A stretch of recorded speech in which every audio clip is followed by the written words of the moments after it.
আচ্ছা, আজকে আমির হামজা হুজুর একটা ফাউল কথা কইছে। কইছে যে গণ অধিকার পরিষদের মেম্বার নাকি মাত্র 2 জন। এক হইতেছে আমাদের নুরা পাগলা, চিফ ইন কমান্ড, আর একজন হইতেছে অ্যাসিস্ট্যান্ট রাশেদ। কিন্তু হুজুরে তো বেশ ইয়াং, হুজুরের একটু আপডেটেড থাকা উচিত এই বিষয়ে যে গণ অধিকার পরিষদের মেম্বার আসলে একজন, নুরুল হক নূর বা নুরা পাগলা। কারণ আমাদের অ্যাসিস্ট্যান্ট রাশেদ সে নিজে অবাঞ্ছিত ঘোষণা করে বিএনপিতে যোগ দিছে, সো সে আর গণ অধিকার পরিষদের নাই। ঠিক আছে, তো এই একজন সর্বা দল নিয়ে তারা নাকি আবার শিবিরের থ্রেড দিতেছে যে শিবিরের কি কি জানি করবো ওরা। তো এটা হয় মাঝে মধ্যে, কিছু করার নাই। কারণ আজকে দেখলাম যে বাংলাদেশ অস্ট্রেলিয়ারে হারাই দিছে টেস্টে, তাও তো হারাই দেয়া আবার প্রধানমন্ত্রীর কল দিছে সেলিব্রেশন করার লেগে। ঠিক আছে, তো অবস্থাটা এরকম হয়েছে 26 বছর পরে, মানে টেস্ট স্ট্যাটাস পাওয়ার 26 বছর পরে যেই দলের একটা টেস্ট জেতা প্রধানমন্ত্রীর কাছ থেকে কংগ্রাচুলেশন পাইতে হয়, ওই দলের ক্রিকেট খেলার দরকার নাই। তোমরা প্রফেশনালের পিতেও পৌঁছাও নাই, তোমাকে খেলার দরকার নাই।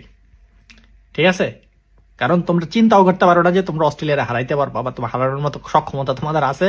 এই কারণে প্রধানমন্ত্রী পর্যন্ত তোমাদের কংগ্রাচুলেশন জানাইতে হয়।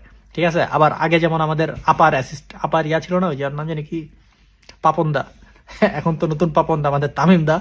তো তামিম দা আবার কল দিছে, কল দিয়ে আবার চাটা শুরু করছিল যে ওই তানজিদ তামিম যে আছে সে তো বগুড়ার। তো তারে আঙ্কেল অবশ্যই এই দিক থেকে ভালো কাম করছে, কয় না ওই তো বগুড়ার না, ও সারা দেশের। ঠিক আছে, ওরা এখনো এলাকা ভিত্তিক, মানে চারটে গেছিল আর কি, আঙ্কেল চাটা লয় নাই, আগে ফেরত দিয়ে দিছে। তো এই এলাকা ভিত্তিক, যাক টপিক্সই বাদে এলাকার কোরাম। নতুন টপিক্স যেটা, সেটা হচ্ছে আঙ্কেল আজকে আরো একটা ভালো কাম করছে।